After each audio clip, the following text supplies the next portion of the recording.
क्या हुआ? तुम ठीक तो हो? मैं ठीक हूँ। क्यों, क्या हुआ? इसलिए कि तुम उदास लग रही हो। मुझे लगता है मैंने कुछ बुरा कह दिया।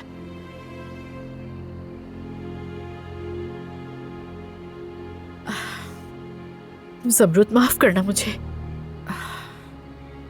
तुम अभी अभी तो ठीक हुई हो और मैंने भी तुमसे क्या बातें शुरू कर दी। मुझे तुमसे बच्चों के बारे में नहीं कहना चाहिए था, लेकिन फिक्र ना करो, कोई भी मसला नहीं होगा, यकीन करो।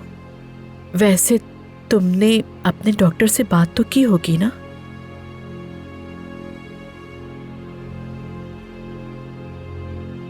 अल्लाह औरत करे से। ओ बेटी,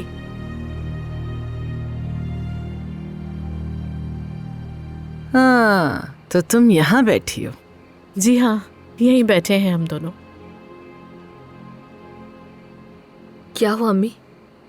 बेटी, तुम्हारा शौहर दीवाना हो गया है, तुम्हें ढूंढ रहा है पागलों की तरह। तुम नजर नहीं आती तो कितना बेचैन हो जाता है वो चाहता है कि तुम हर वक्त उसकी नजरों के सामने रहो।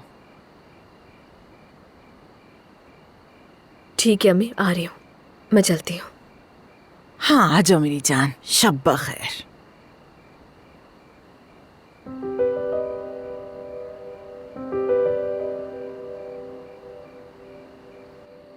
मुझे ये बताओ, तुम दोनों बातें क्या कर रही थी? अम्मी, कोई खास बात नहीं थी, वो बस माफी मांगने आई थी अपने झूठ बोलने पर। अरे लानत हो ऐसी माफी पर। मुझे पता है उसके दिल में क्या है। मेरी बात को समझो, वो बहुत तेज है। बात सुनो, तुम मेरी बात समझती क्यों नहीं? समझ गई अम्मी, बिल्कुल समझ गई। और दोबारा उससे बात नहीं करोगी तुम, याद रखना।